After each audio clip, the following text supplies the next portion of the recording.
Welcome in, guys. I hope you're hungry because it's breakfast time. Welcome in, guys, to the Pancake Huddle podcast, where we do everything we can to help you find success in this unique league, I would say. We're here for each other, and we're excited to recap Week 5 and look ahead to Week 6. Jeff, you want to take us away with our first segment of the week? You guys know what segment it is. It wouldn't be a Pancake Huddle podcast without it. It's flipping injuries. I'm only going to report on 2 major injuries this week. They're the only injuries of consequence. The first one being Michael Pittman Jr., wide receiver, great talent, a great force on the field. He's injured. He got a boo-boo, and he's out for a couple weeks, I believe. Is he on IR? You know what? I don't really know where they're at now. And I kind of stopped. And part of that, tracking a bit. Yeah. We don't know where they are at physically, but I feel like mentally is also as big of an issue with Mike Jr. Unfortunately, that's on Rob's team. So another huge injury to Rob's team. But I feel like, I don't know. It seems like we talked to David about some bad juju in his house. Yeah. I'm starting to wonder what Rob is letting into his house.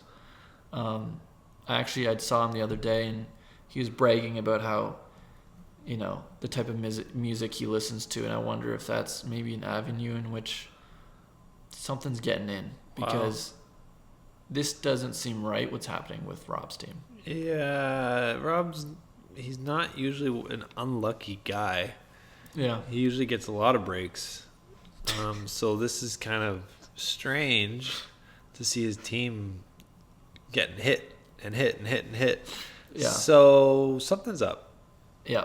So Rob, I don't know. And if we're not saying it's you, Rob, I'm just saying, evaluate yourself. And if you find yourself clean, hey, maybe it's a conversation to have with Larissa or the boys, or Anyways, second injury, Nico Collins. I think he's wide receiver number 1 or 2. Yeah, he's up there on Sip Safety's team. He's out on IR with a hamstring injury. This is gonna be tough times for Sip Safety. Mm-hmm. Top of the leaderboard, and now they're experiencing this hit. Let's see how they ride that wave. Yeah. Yeah. On that note, looking to the Wambulans, kind of looking over all the teams and just considering, okay, really taking emotions out of it, who needs it the most? And I think it is Sip Safety. Really? Wow. Yeah. And facts are the facts. They got Pacheco out for who knows how long. Yeah. With his busted up leg. You got Nico, who pulled the hamstring. He's gone. 4 weeks, probably more. So it kind of has to be them. Mm-hmm. So I guess I should make the call, and we'll call it in for him. There we go. You know what, guys? I'm not freaking doing it for these guys. I'm not freaking doing it. Like, I'm sorry, okay? I'm sorry I can't be impartial and that I get emotions, all right, and they get in the way sometimes, but these guys don't need any more help, okay? I'm not calling in a doctor for the Giant, okay? I can't do it. I'm sorry, I can't do it.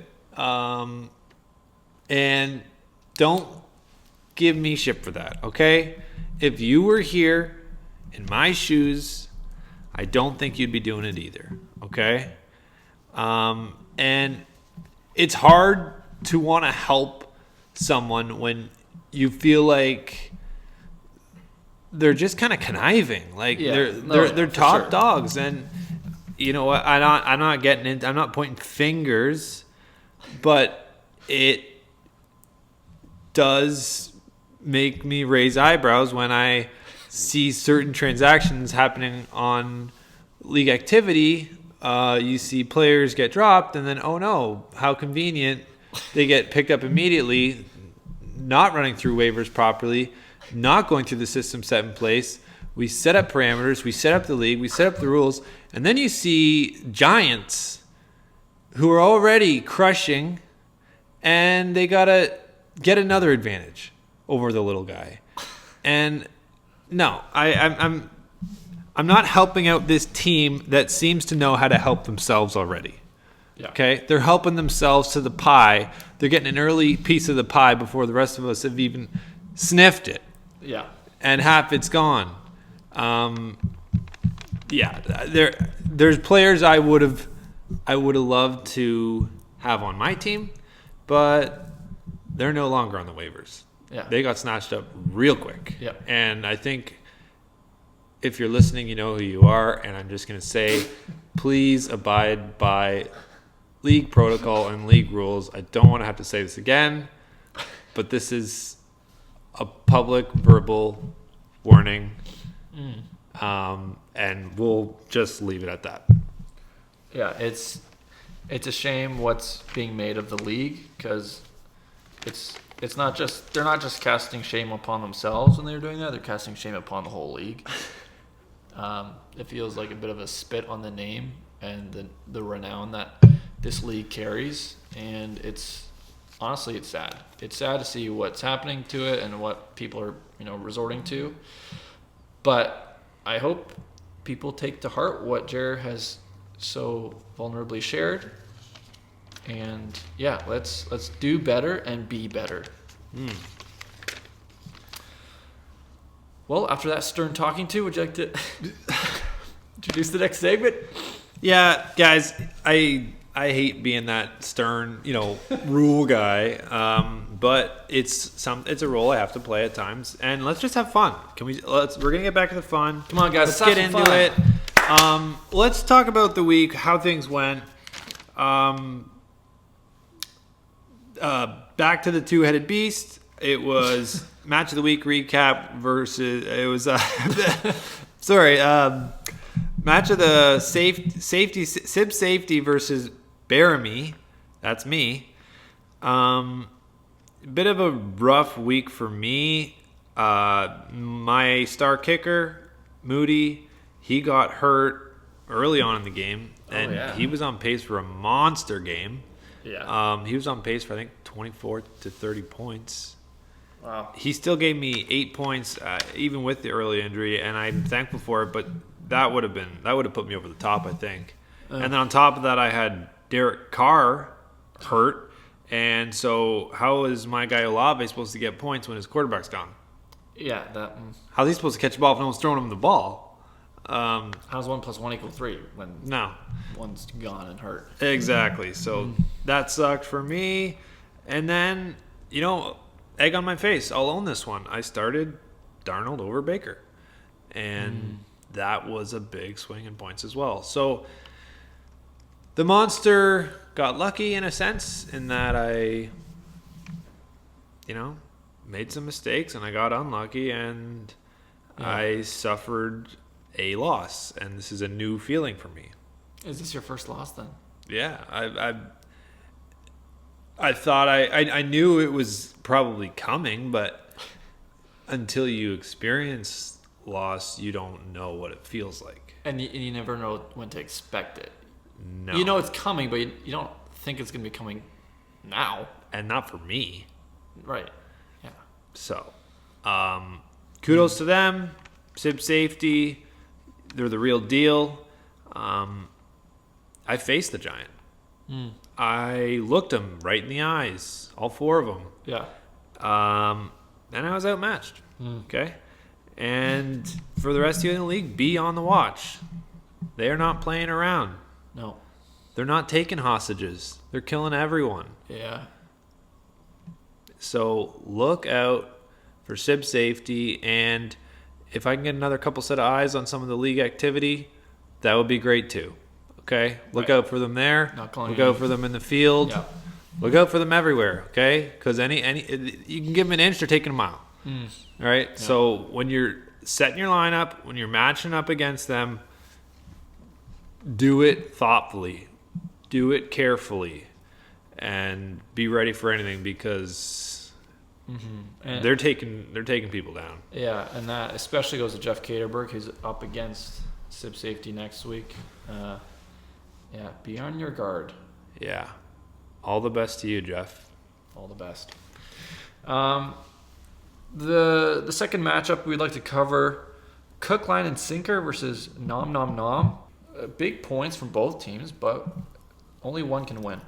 The Thursday night game was incredible for Rob. He started off strong with Mooney bringing in 31 points. Wow. That's just incredible. That's what you want to see out of your flex. He must have been over the moony with that one. I couldn't have said it better myself. Braden was scared, but Mike Evans, Garrett Wilson were up to the task on his team, both bringing 30 points and 23 points. It was two giants of the game duking it out. But Rob, Tucker Kraft, his tight end, gets 88 yards, 2 touchdowns, bringing in 24.8 points. They're just punch after punch after punch, just trading blows. Braden gets a read. He hears that Ramondre Stevenson, his running back, the team is going to bench that player and play Antonio Gibson because Stevenson has been fumbling it, I think, every game. Yep. And so they're like, no, we need you to hone in here. You're sitting. We're going to give Gibson a good go. So Braden does what any sane person would do. Drops Stevenson, picks up Gibson. Gibson plays the first play. And then from then on, Stevenson's back as number 1 RB. Gibson gets 6 points that game. Ramondre Stevenson gets 19. Is he on waivers still? Braden has since picked Ramondre Stevenson back up. Oh, damn. So it was a heartbreak for Braden. It was just nail biting right to the end. But Rob gets another win under his belt. That's 2 consecutive wins. What? So it was a battle of the Titans between these two. But Rob comes out victorious. Wow, well done, Rob. Well done. Next match, we got Eggs and Bacon versus Gerby the Love Bug. On the Eggs and Bacon side, Mahomes continues to be absolutely mid in every way. That Kansas City team is kind of unreal. They're winning. They don't stop winning, but it's like they don't need Mahomes to win. They just find other ways to. I think they have a few other players on their team. They're just wearing a different kind of jersey, bit of a striped jersey, if you will. Is that too much to say? Jeff, come on. We can't say stuff like that on air. We can. Right. I'm not. Okay, we're not here to criticize the referees. Okay, as far as I know, I think they're volunteers. Yeah, they don't get paid, I think. I don't think they get paid, which is absolutely well. They don't. Right. They don't get paid by the NFL. Right. Okay. Right. Let's just say you're suggesting maybe one of these teams has a bit of a budget. I'm starting to wonder how these referees are providing for their families when the NFL aren't paying for their jobs. And I'm wondering if they're getting paid underneath the table. Well, if Kansas City's paying refs, they're paying refs. And if you're not paying refs, what are you doing? It's part of the game at this point. It's part of the game, and it's a beautiful game. So, Eggs and Bacon, he's riding with Mahomes. I saw he got Dak on the roster. I think that's a good step forward. I mean, Mahomes is on bye this week, so I don't know if that's a temporary or permanent thing. You know what? I think Andrew's going to find this might turn into something more long-term. Who knew we'd get to a point where Andrew's going to consider dropping Mahomes. I think he's already there. Wow. I think he's already there. And that is... Do you think he knows that? But I think as he's listening, something's resonating. And he's feeling like, yeah, no, this is it. Yeah. This is it. And I would encourage you, pull the plug. That's what you got to do. We've talked about it all year long, Jeff. It's those tough decisions, it's and those you get slow beeps. Oh yeah, and then you just.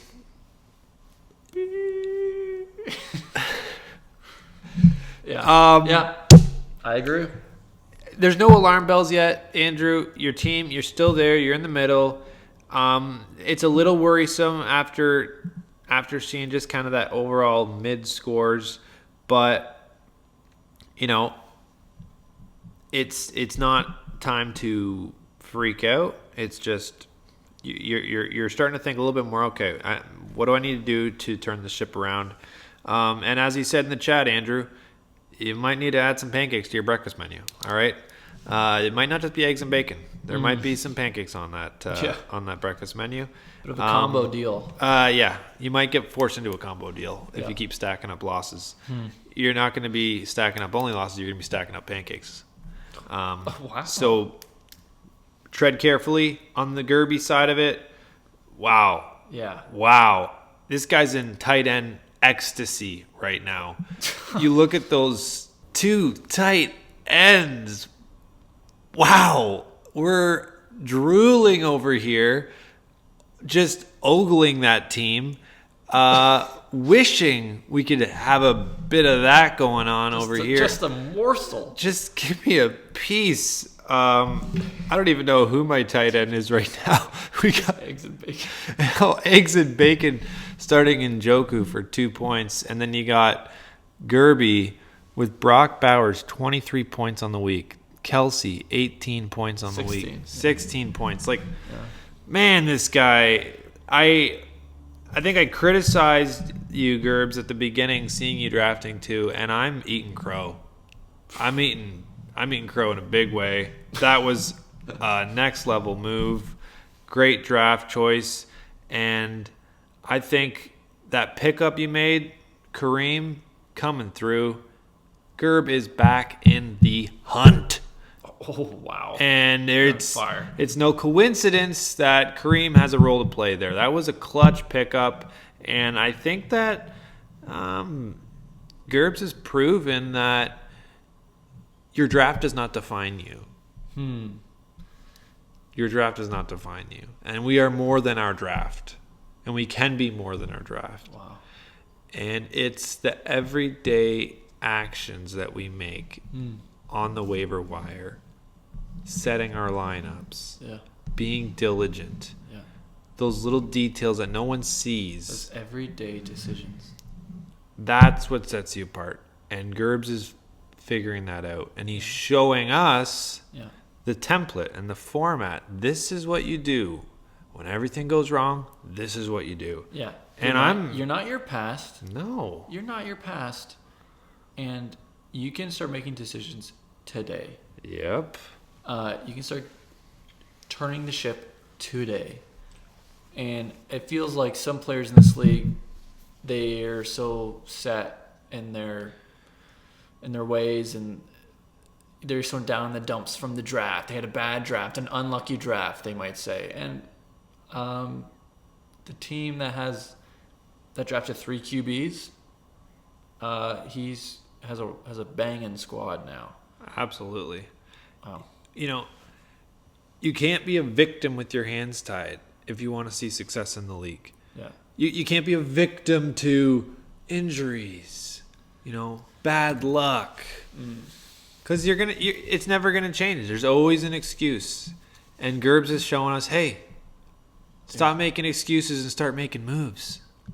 Yeah. Like, moves get you somewhere. Yeah. Excuses get you nowhere. Yeah. So, great job, Gerbs. What a win. It was impressive to see.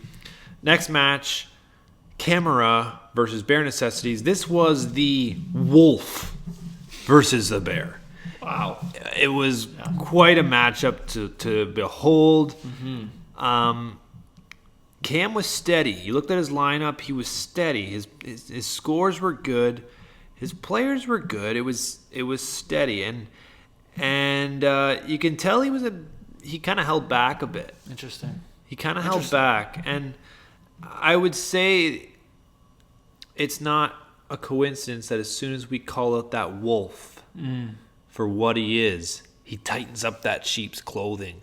He zips it up a little tighter, and he pulls back.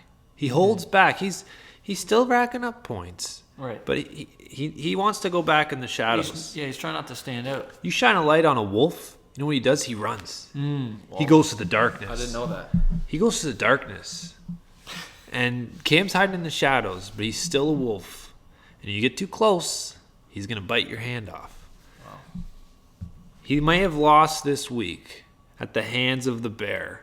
And all kudos to the bear, because Bare Necessities absolutely crushed. They showed that you need boom weeks to win. Burrow crushed it. Yeah. Flowers crushed it. Fairbairn, I think this is the second time we mentioned him this year. Yeah. What a pick. What a kick. This guy he's got a leg on him, and he seems like he makes or breaks weeks. Yeah. Week 1, 17. Week 2, 20. Week 3, 0. Week 4, 6. This past week, 16. Like, wow. That's what's going to get you the wins, right?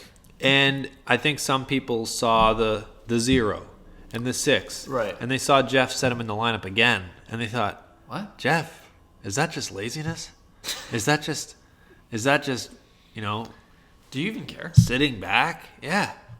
No, Jeff's thinking big picture. He's not getting caught up in the emotions of the week-to-week performances. Yeah. He's seeing, hey, you want those big weeks? You better have the balls to sit through the low weeks. Yeah. And it's great to see the evidence of people listening to the podcast. It's clear Jeff listens to the podcast because we've talked about this many times.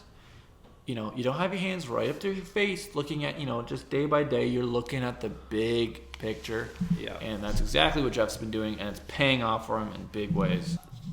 I'm proud of you, Jeff Gaterberg. You made that wolf bleed.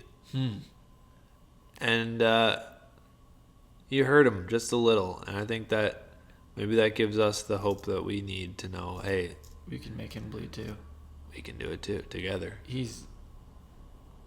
We can take him down. He's not invincible. No, he's not. He's in the shadows. He's hiding. He's hurt. And I know he's recouping. But we can do it. Exactly. We can do it.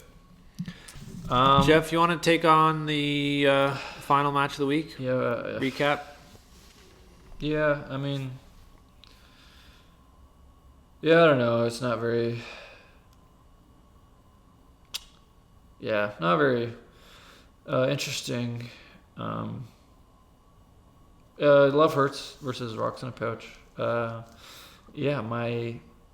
Some of my players just decided to not know how to play football anymore. My quarterback threw it to my wide receiver in the end zone, a perfect pass right into the hands, and my receiver drops it. There goes 12 points. Oh, probably like 14 points. And then my tight end also just drops a perfectly thrown ball right into his hands in the end zone. Just drops it. There goes another 6 to 8 points. So it was hard. And Rocks in a Pouch won. Breece Hall again shat the bed. Dontavian Wicks, the starter of the week, 4 points. It was just, I could have got so many more points and I didn't. And that's just really sad. But what's even worse, actually, I'm kind of getting angry about it as I'm reliving these experiences. After I lose, after I'm officially in last place, in 10th place, I get a trade offer. The day after the news breaks, I'm in last place. The day after. And guess who it's from? Who? From Rocks in a Pouch. The very man who just beat me down. he throws me a little trade as if, he has pity upon the last plays. He wants Breece Hall and Devontae Adams for some no-names and Rashid Shaheed. Wow. David, get out of here. Okay? You get out of here with that. It feels like you just kick me while I'm down. It feels like a spit in the face. That's what it was. A slap in the face. It was a spit and then a slap and then a kick. It feels like David's been spending too much time in the pasture getting comfortable with the sheep. And he's just trying to take advantage of me, a lowly, helpless sheep. And I think he treated you the way he treated a wayward sheep. Hit it with the staff, kick it, direct it. Kind of, it's not human to human. It's kind of like there's like an animalistic kind of just treatment. Yeah. That's that trade. That's raw. And I don't even think, even if I had accepted, I don't even think he would have actually gone through with it. I think he was just doing that to taunt me, to make fun of me, to just, honestly, I don't know what was going through his head, but it hurt. You know what? Looking at this past week, I couldn't help but think, Jeff. This week was really the week of the underdogs. You look at Gerbs coming from the bottom, comes away with the win. You look at bare necessities. People are starting to doubt him. He was at the bottom. He comes away with the win. Nom nom nom. Bottom of the barrel, comes away with the win. And then I looked at your team, and it was like, you didn't get that win, right? You didn't get that. No. You didn't get that win. And it reminded me of like, these underdogs, these little puppies in a barn, just waiting for someone to come and take them home. And you see them one by one, and they get picked up, and they get cuddled, and they get taken home, and they find their forever home. And they get their win. And then the next one, another family comes in. Oh, look at these, and they pick up another puppy, and he gets his win. He goes home. He's gonna be warm. He's gonna be snug. And another one, and then and then by the end of the night, there's only one left. And it's like, are you ever gonna get that win? Are you gonna get that day where you feel like you're enough? You have value. Somebody wants you. You're creating something special here, and it's tough to see you there at the bottom. Honestly, it's hard to look down and see you there hurting. And I wish there's something I could do to help you, but I don't know if there is. I don't know if you're going to get your day, Jeff. It's really hard to hear, but it feels true. Doing this podcast, being known as the stats guy, I think people have to remember that I'm not just taking care of my team. I'm taking care of everyone's team. Yeah.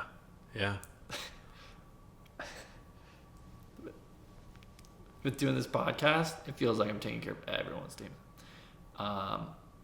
And I don't get a lick of support or encouragement or thanks from the players. I don't get thanks from Rob, from Braden, from Sub Safety. The list David, just goes on. You helped him. And what did he do? He turned around and beat your ass. I tell David, hey, just so you know, there's probably something in your house. He does what we say. He's winning. And then he turns around and he beats my ass. And it's starting to... I just would appreciate some words of encouragement. That's all. Can I get a word of encouragement, please, from someone? Can someone type in the chat, please?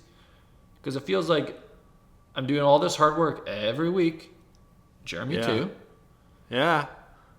But... Me too. I don't see anyone saying, thanks, Jeff. That's going to make a difference for me. It's like, knock, knock. Are you listening? Anyone home? Anyone there? So, yeah. I do kind of feel like that puppy in the window, seeing all of his friends go away, and I'm starting to think maybe there's something wrong with me. Maybe there's something fundamentally wrong with me. And it's like, how long do I have until the dog catchers break in and take me away? I don't want them to take me away because I know where they're going to take me. They're going to take me to that damned Denny's, and they're going to sit me down, tie me to that table until I eat my fill. I'm going to eat, I'm going to eat, I'm going to eat. Turns this fat little dog that no one's ever going to want ever. Wow. That was a visual that I did not think I was going to have to see. You have a great way of sharing how you're feeling in a way that is a story at the same time. And that was, you took me on a journey there, Jeff. Thank you for sharing that. Yeah, well, I do appreciate doing these podcasts every week because I know at least one person's listening. I'm listening. And that's you. So. And I'm not, hey, you know what, Jeff? What? I'm not going anywhere. You can't get rid of me. I'm here for you. I'm not leaving. I don't care. But sometimes it feels like I keep pushing you and pushing you and pushing you. I don't care what you say, Jeff. I'm not going anywhere. Okay? I'm going to be here when everyone else is gone. Even when I'm in last place. You're in last place. People are talking shit about you left, right, and center. They are. I'm hearing stuff that I'm not even going to repeat it about you. I'm not even going to bring it up now. But I just say, you know what? No, he's my ride or die. Wow. Like, we're in it, man. Okay? And it's more than just me and you. It's something bigger. There's a bigger calling and purpose here, and you got to remember that. That's going to get you through those dark times. Yeah. And Jeff, yeah, what would we be here without you reminding us again where we're at on our pancake meter, keeping us accountable, and keeping tabs on the universe is swirling around us. The league's moving so quickly. Hey, where am I at? Yeah. Can you hit us with some pancake meter ratings here, Jeff? Of course. Yeah, it's very important to kind of stop amidst your excitement or despair and take stock of what's happening. So we have a new first place currently, Sib Safety. With their win, their first place, they were sitting at 3.5 pancakes. They're now down to the all-time lowest score of 2 pancakes. Never been hit before. I'd like to remind the listeners, last week Camara was at 2.5. He never reached 2. Wow. So this is, I'm sure Sib Safety are going to be cheering and high-fiving upon hearing this news. I can just see that in my mind's eye right now. They probably have a bottle of champagne just anticipating this moment.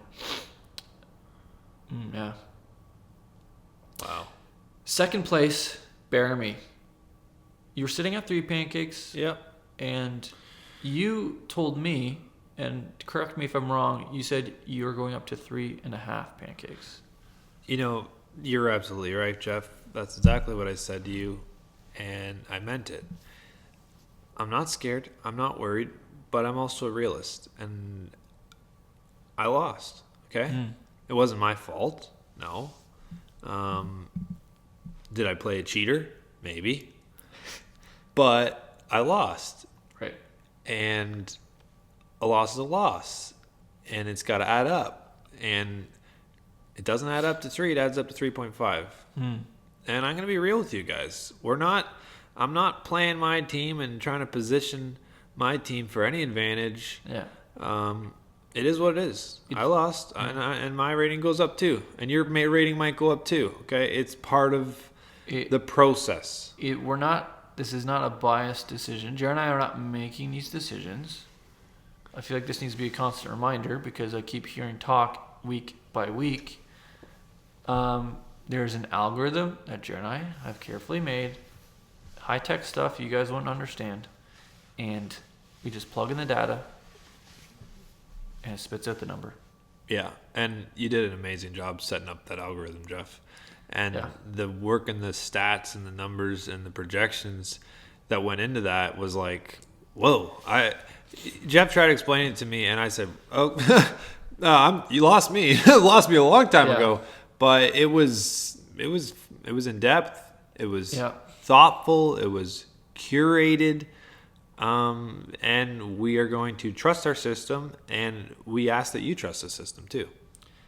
Exactly. I'd almost trust it more than your win-loss record in terms of, people thinking they feel good because they have these amount of wins and these amount of losses. Yeah. Or vice versa. That's actually not as accurate as what I've created in the Pancake meter. There's been hours and hours and hours of work that's gone into creating this, annexing all the data, just collecting information that's not necessarily seen on the field, but off the field. And also, I feel like people should know now, I've been collecting data just from interactions and relevant information, and that's having an input into the algorithm, and it's creating an even more accurate picture. So don't bother looking at your win-loss record.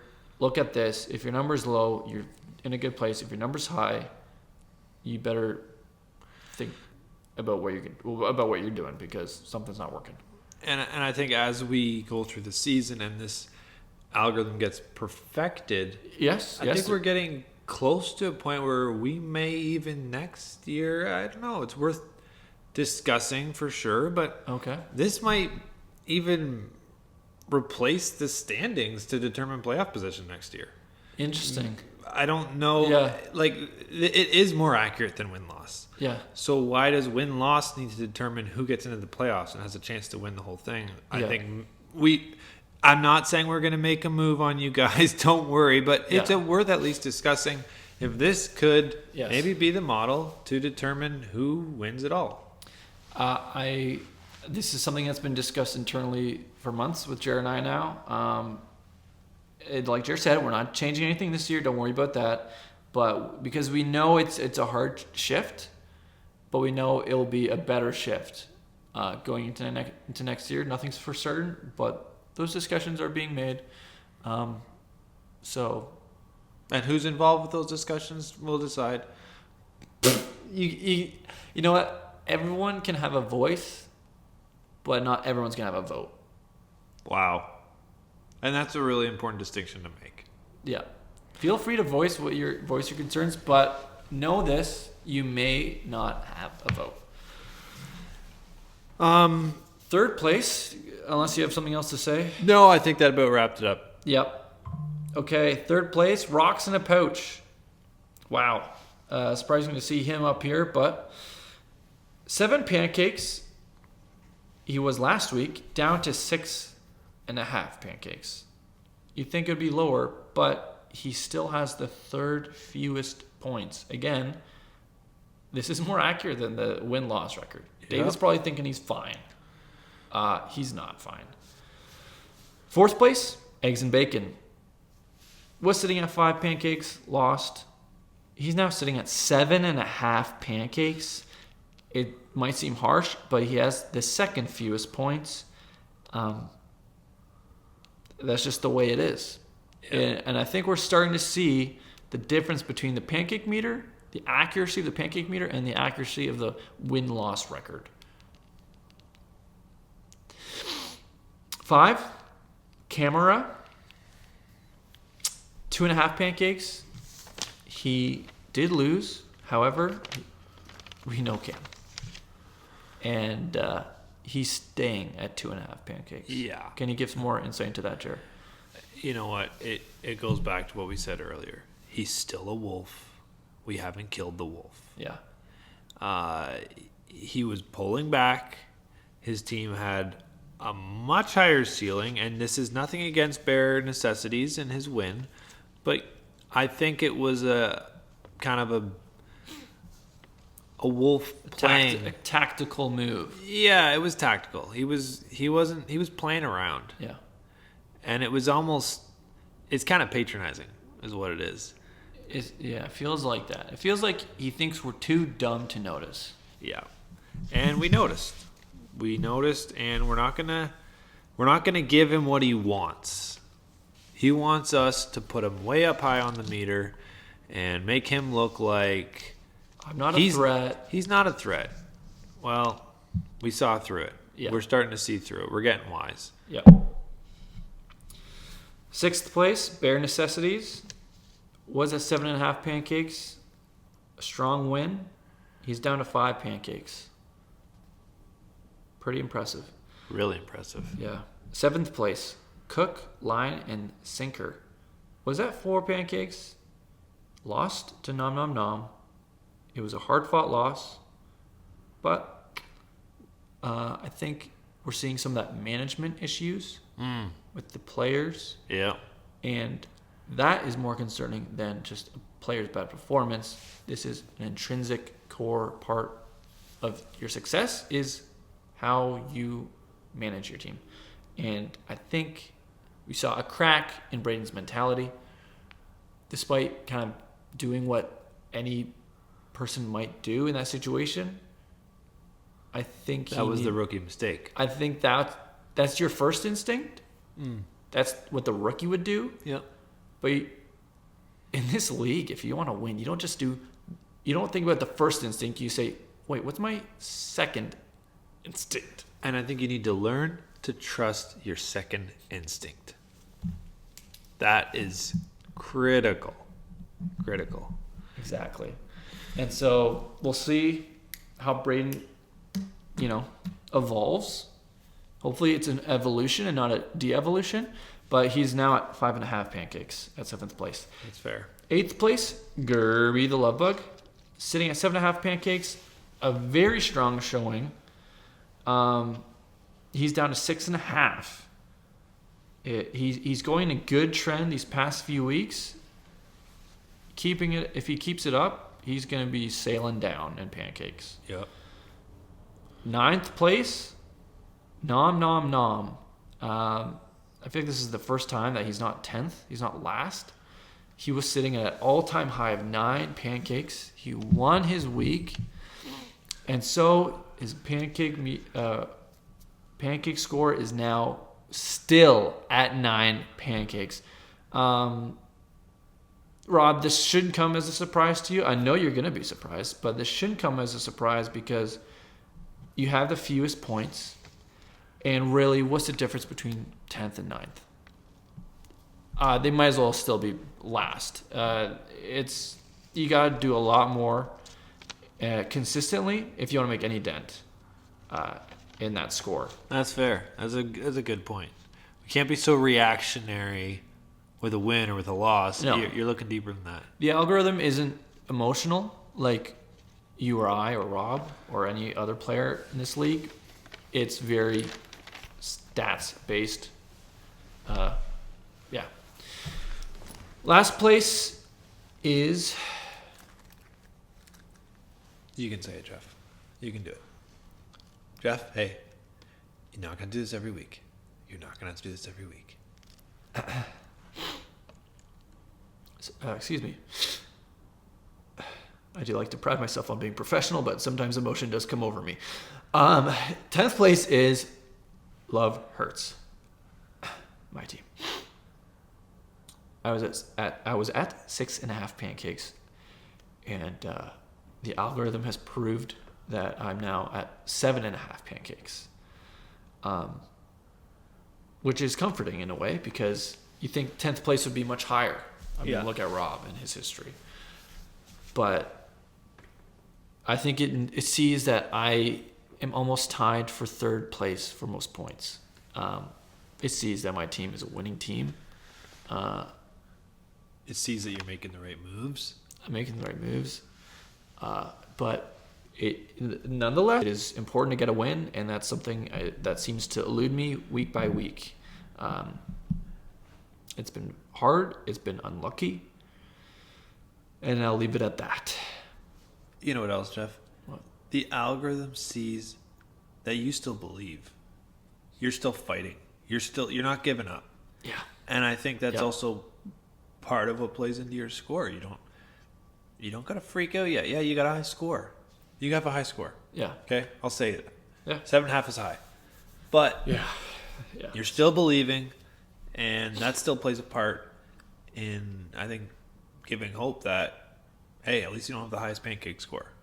Yeah, that's true. That's something that's worth something. Yeah. Yeah. I guess in a way, like we said, I don't think I am in last place. I think Rob's in last place.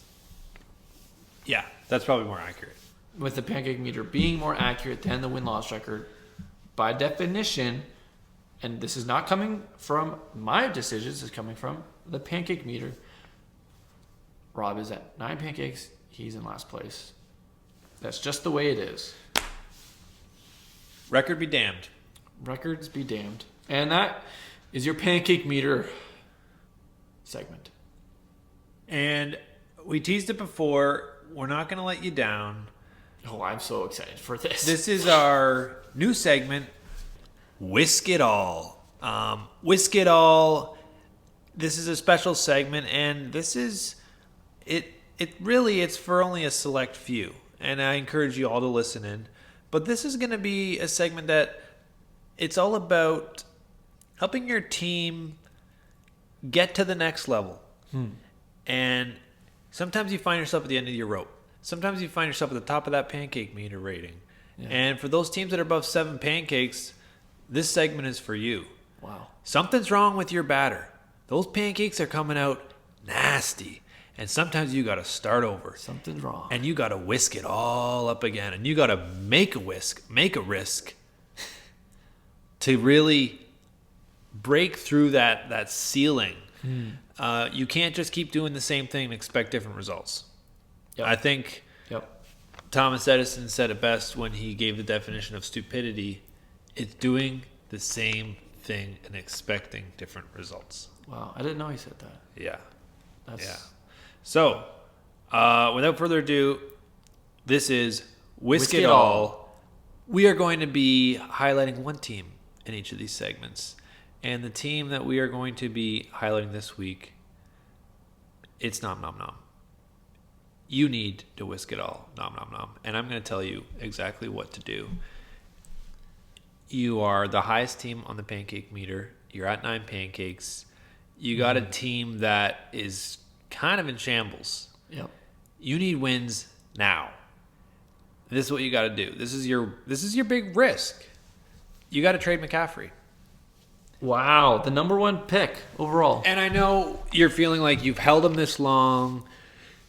He might be coming back soon. This is not the time to trade him. But this is the facts. I want you listening, Rob. I want you to listen real good. There is a team in this league who believes McCaffrey is coming back.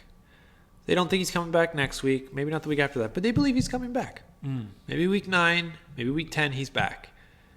And then he could be the key to winning a championship. There is a team that believes that. Maybe not all of them, but there's a couple. Yeah. Who see value in McCaffrey. Sure. Who see McCaffrey being someone who leads them to the championship. Sure. And you have his backup on your team. Mason is getting you points. What you need to do is you need to make a risk.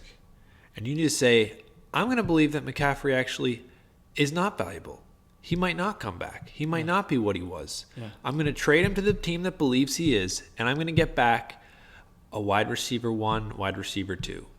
That's what you're looking for. Wide receiver 1, wide receiver 2. Yep. Because you are in desperate need of wide receiver help. You're flexing guys that should not be flexed. You're starting guys that should not be started. They got no business being on a starting roster.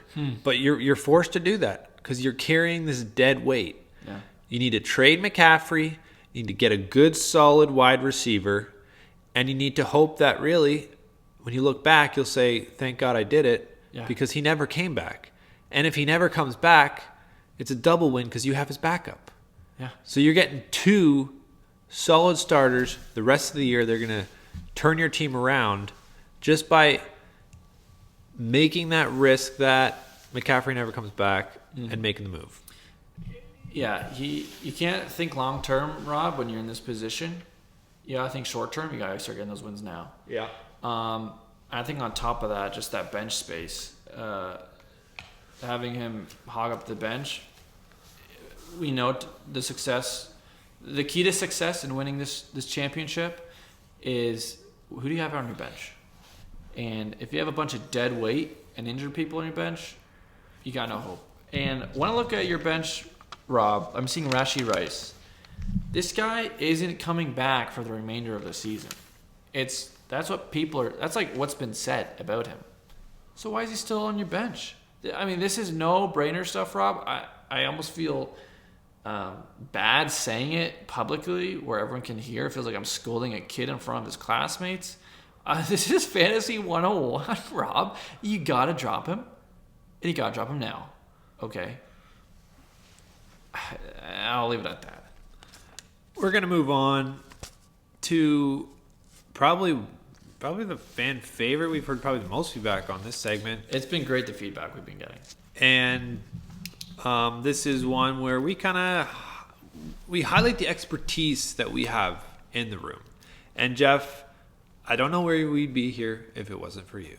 And I know people say a lot of shit about you, but I think you're doing a great job, and your stats bring something to this podcast that is irreplaceable. So we're going to take advantage of Jeff's expertise in the number crunch munch, where we take a look at some of the stats, we chew on them, and we see what Jeff spits out. And maybe Jeff can start to line things up for us and help us see things a little bit differently. I can't wait to chew on these numbers and throw up something beautiful, I think. Yep. All right, and I'm going to feed you numbers, Jeff. You ready for this? My mouth is open wide. That's what she said.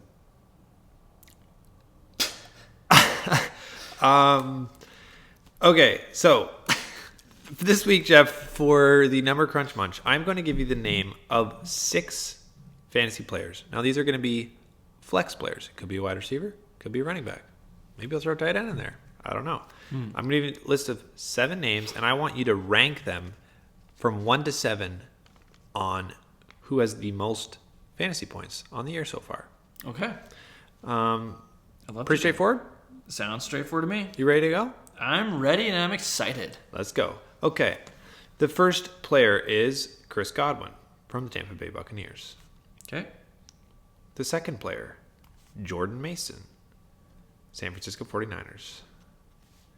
Yep. Third player, CeeDee Lamb, Dallas Cowboys. Ooh, okay. Fourth player, Amon-Ra, Detroit Lions. Fifth player, Drake London, Atlanta Falcons. Wow. Sixth player, Juwan Jennings, also from the 49ers. Yeah. And the seventh player, Bijan Robinson, Atlanta Falcons. I want you to take a look at these players, Jeff, and feel free to think out loud. We know you're a human, you're not a robot. But chew on those for a minute, and I want you to give me the order that they rank as far as most fantasy points on the season. And then afterwards, I'm going to give you their overall flex position ranking on the year. Okay. So, yeah, as I'm figuring this out, I'll talk out loud. I would normally say Amon-Ra's first, but he had his bye week last week, which I think brings him down a bit in terms of total fantasy points. Yeah. I think Jordan Mason, I feel like he's been the most consistent, so I'm probably going to put him as 1. I'm looking at Chris Godwin. I know he's had some great weeks, but so is Evans. So I'm gonna put Chris Godwin at 2. CeeDee Lamb. I think CeeDee Lamb, I'd maybe say.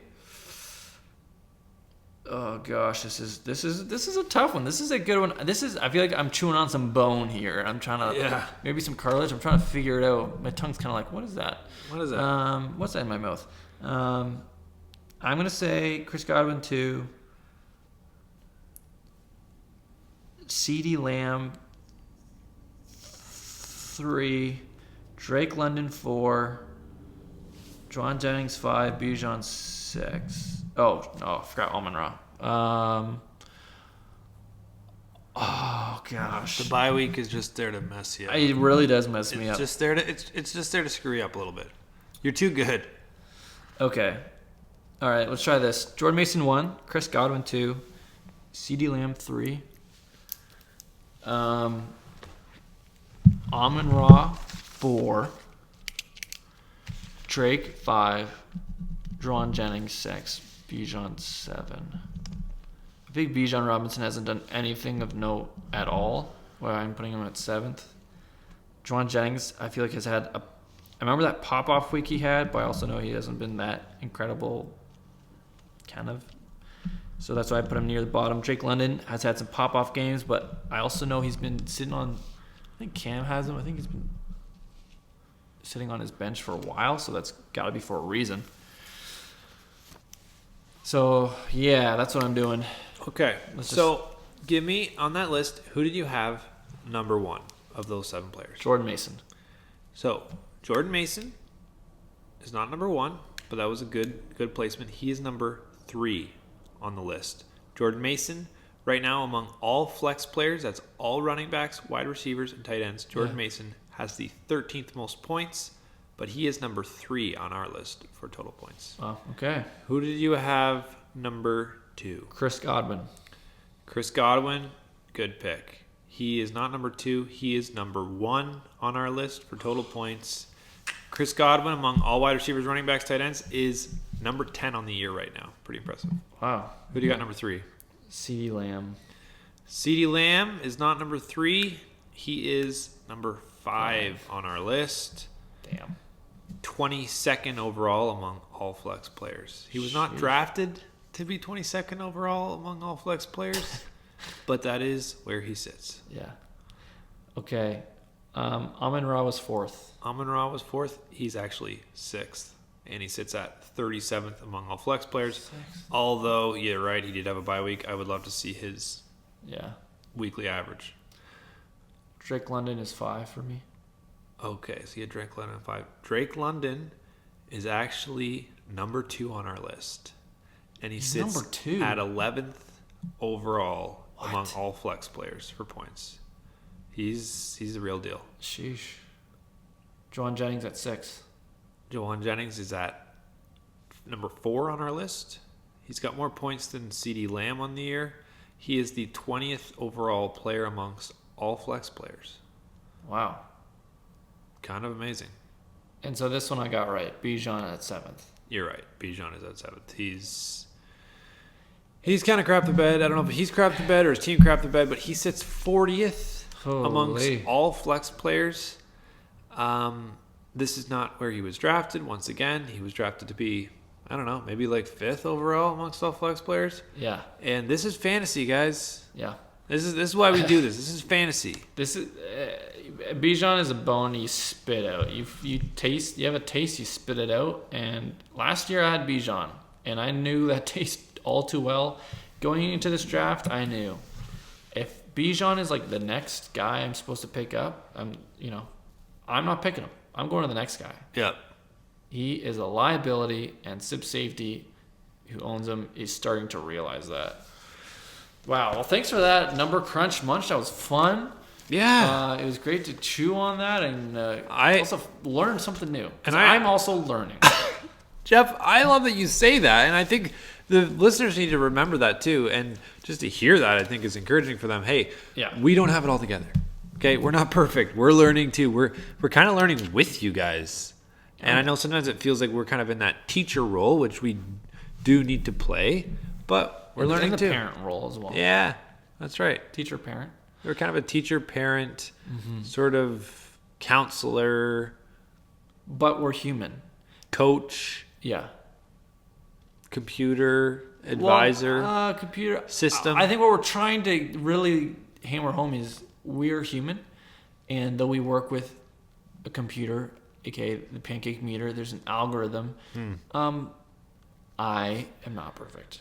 Yeah. Close to it, but not perfect. I'm sure my wife could attest to that. Yeah. We're gonna wrap this up, guys. There's just a couple more segments. We're gonna whip through them. We got our match of the week. We got to break down here. This is an exciting match of the week. It's involving teams that you may not expect to be in match of the week, but it's important. Rocks in a pouch versus nom nom nom. This is a very important match for both teams. Though they're late in the pack, it's huge. And I'll break down why it's important for Rocks in a pouch. Coming into this week, Rocks in a pouch has 2 star wide receivers in A.J. Brown and Devontae Smith. And they're both injured, and now they're both looking like they're going to play. Yeah. And this is like the first test to see, can David hold it together? Yeah. Because if this doesn't work, he's not going to get by. No. Sure, he might win a week here or there, but he's not going to win. And so, let's see, can he hold it together? Is that curse truly lifted off that house? Yeah. He's at a bit of a crossroads. Yeah, he is. It's like we don't kind of, where is he going? And I'll say this, David. It does seem like your team, there's a ceiling, and we can see the ceiling. Yeah. And I think with your quarterback especially, you want to stack. We all know that. You got to stack your team. Otherwise, you're going to be stacking pancakes. Okay? Yep. So I'll just say this. You got 2 Eagles wide receivers. How does Jalen Hurts sound to you? Ooh. Yeah, we're talking a live trade right now. Ooh. Check your inbox. I'm going to cook you something spicy, but I think it's something where if you want to break through that ceiling and shoot for the stars, if you miss, at least you'll land on the moon. That's right. And who knew that a little shepherd boy could dream so big, could fly so high? It's right there. He just needs to make the right move. Wow. Yeah. Wow. Either way, this week is going to be important. Let's see if he makes those moves in time for this week. And I'm going to be watching that league activity. I'm going to be watching to see if we see a trade go down. This is exciting, guys. Let's tune in for that. And thanks for sharing that, Jeff. Normally, people keep trade stuff kind of secretive, but the fact that you just shared that openly is a testament to your commitment to wanting to teach the rest of the league how to think and how to put together offers that not only benefit yourself but benefit someone else. Exactly. You're exactly right. I do like to keep any trade offers. I keep them secret. I don't air out dirty laundry. You don't kiss and tell. I don't kiss and tell. But this time I might tell. Ooh, spicy. Well, I for one am excited to hear what happens behind the scenes. Do right. tell. On the nom nom nom side of it, it's also a crossroads. I think that's what made this match so special. It's a crossroads match. That's what it is. And Rob, you're still at 9 on the pancake meter, and we talked about that earlier. And I think really for Rob, it's where's his team going and where's he going, because we see the potential in his team. We see everything's there. Yeah. He shouldn't be at a 9, but he's at a 9. Yep. And really, I think part of that is Rob believes he's a 9. You know? Whoa. I think we believe he can do it, but he doesn't believe he can do it. Yes. And I want to see him believe he can do it. Yeah. And this week will be very telling. Yeah. To see how he responds. Yeah. And what he believes about himself and his team. That's something that I've been aware of, and that the pancake meter has been aware of, is can he shed that loser's mentality? Yeah. That victim mentality, that bottom dweller mentality. Yeah. Because he may not look like one when you look at the win-loss record, but he sure smells like one. Yeah. Time to take a shower, Rob, and realize the new you. Yep. Let's see it happen. I want to see him start to think like a winner. Yeah. And I think it's something we're going to touch into next week, kind of winner mentality stuff. Stuff that's going to see you winning, not only in football, but every area of your life. And it's something I'm excited to kind of dive into a little bit more. But that's for next week. We're going to finish up, as we always do. We got to call Cam for our locked and loaded bet of the week. I'm just going to pull him up here. For those, while we're getting access to Cam right now, for those who have not participated in these surefire bets, I was going to say bets, but they're not really a bet because they're a surefire thing.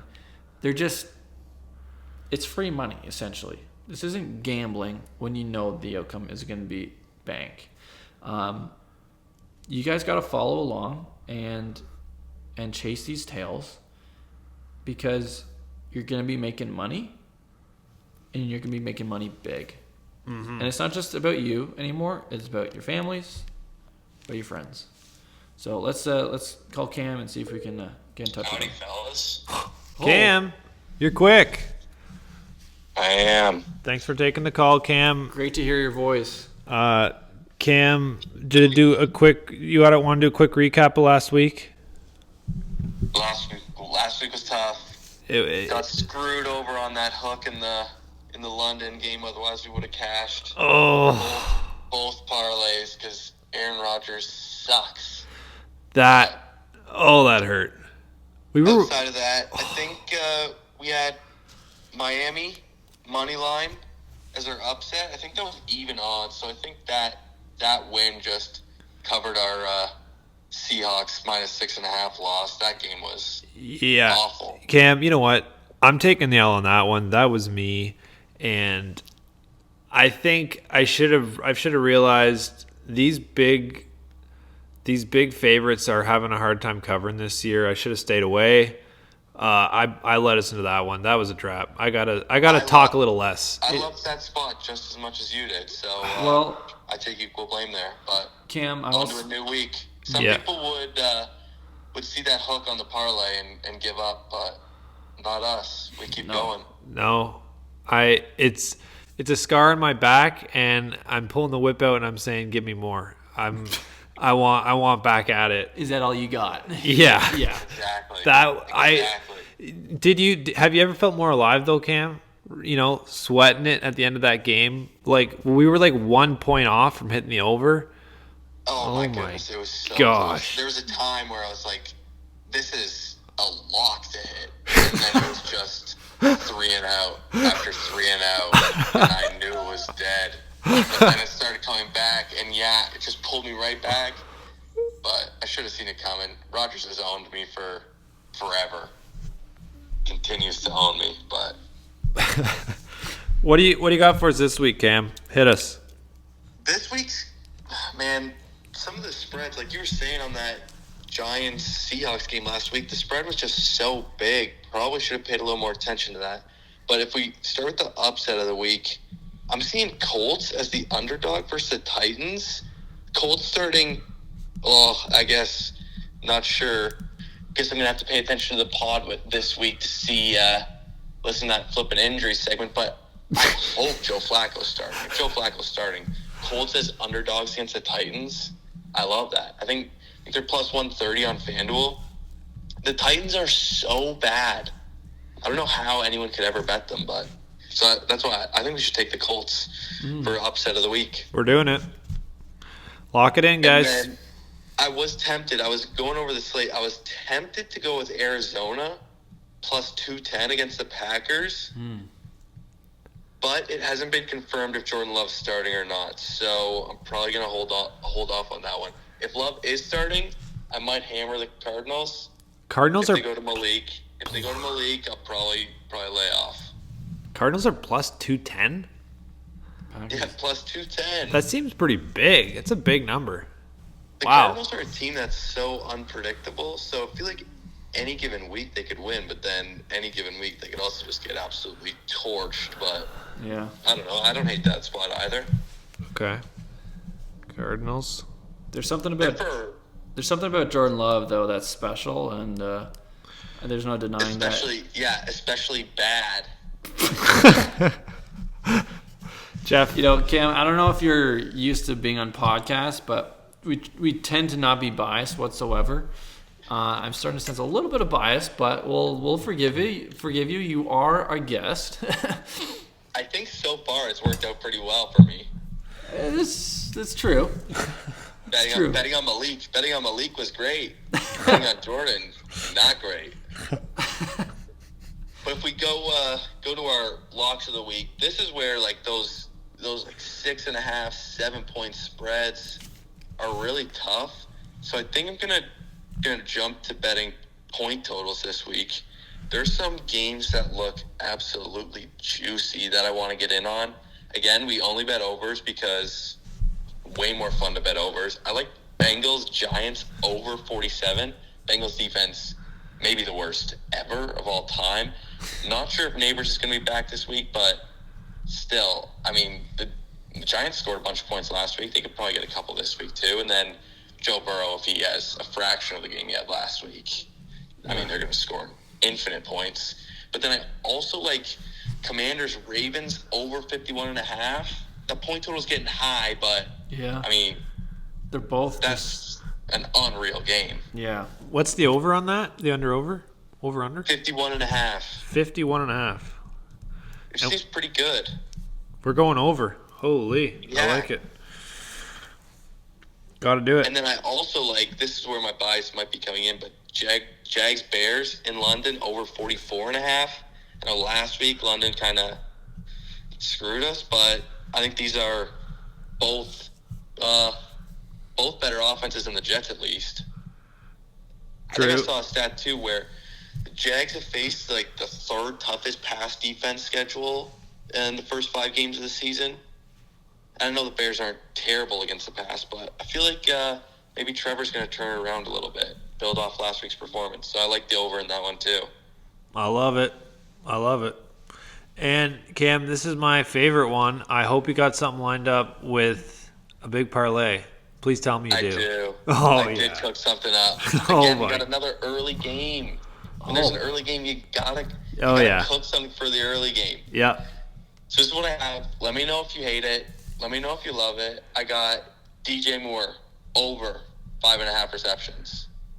DeAndre Swift over 17.5 receiving yards. Trevor Lawrence over 230.5 passing yards, and the over 44.5 total. Bears Jags. I think it works out to plus 664 on FanDuel. So putting down just half a unit wins 3.3 units. I don't know. I look at that list and I don't know what there isn't hitting. So what was the Lawrence over on that? Lawrence 230.5, which like last week he had like 300 plus. Yeah. 230.5. Like again, Bears defense isn't terrible, but 230, like that's nothing. I love that. That looks like a Jordan Love line to me. I don't know. I feel like usually those are a little bit bigger than 230. I don't know. And if I added last week, we had that extra line, that Garrett Wilson, to get us over the top to get the big money.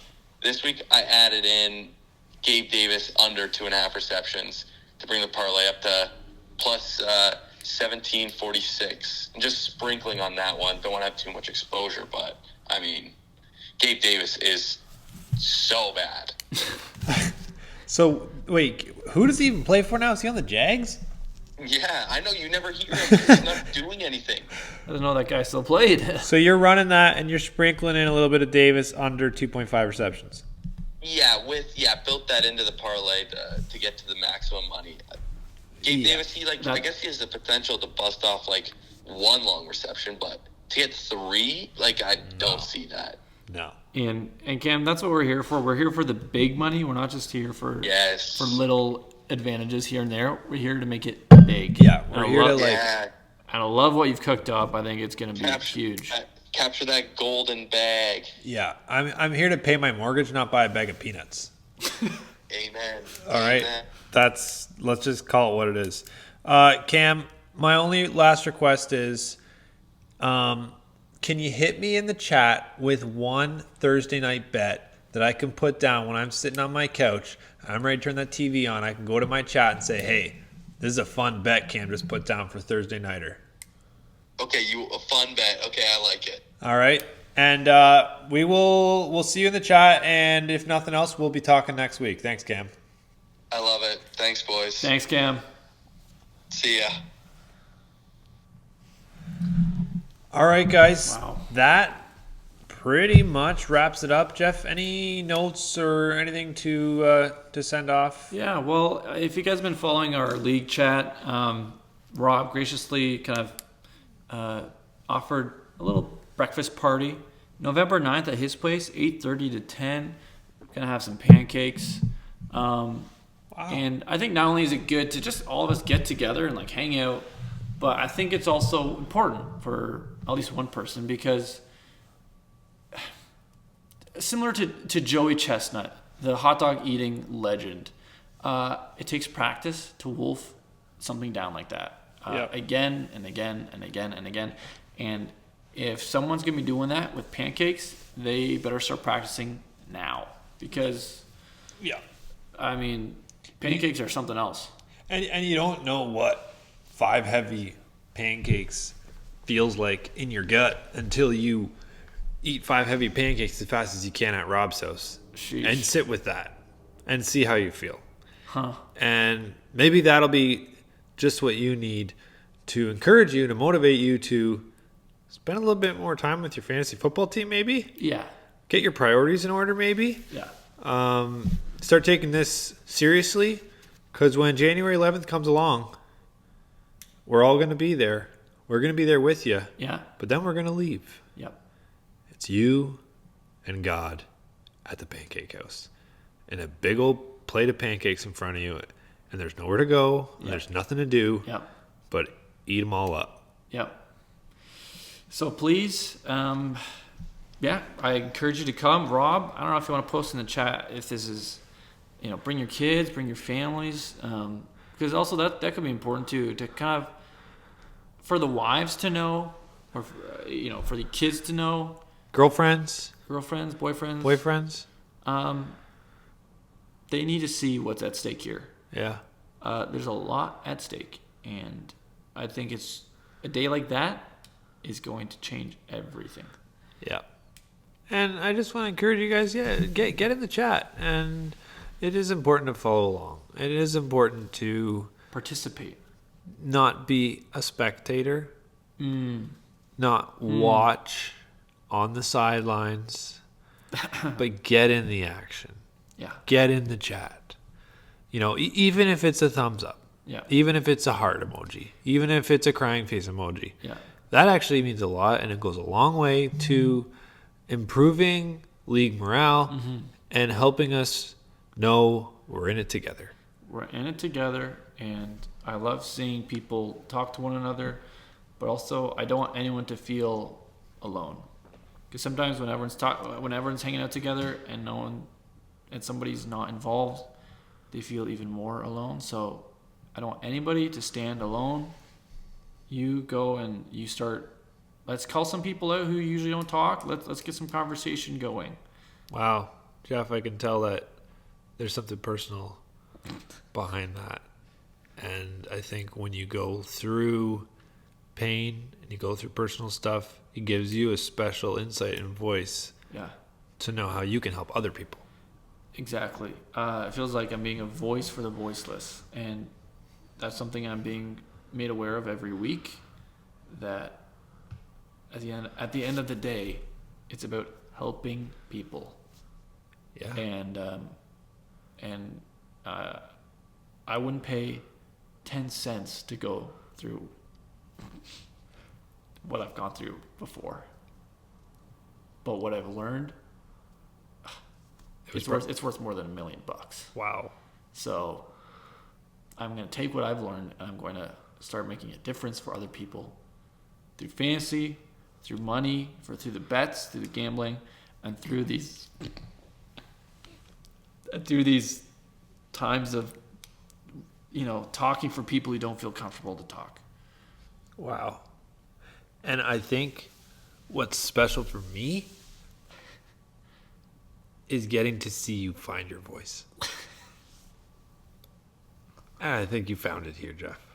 And I think there's something special happening here. And it's so cool to be part of it. Just a little bit. Jer, I appreciate that, and that no one can quite encourage me like you. And I think you've got an eye for seeing things, in people and calling it out. Yeah. It's like you take your hand and you reach into my chest, into my soul, and you pull something out of me that I didn't even know was there, but you saw it in me and you called it out, and so that just feels so good. Thanks, Jeff. And you know what? You're actually not the first person that's told me that. Really? Yeah. So, I appreciate that. Yeah. And we appreciate you guys for listening. Yeah. And we wouldn't be here without you. That's for sure. Absolutely. That's it, guys. We will see you next week. Bye-bye. Bye-bye.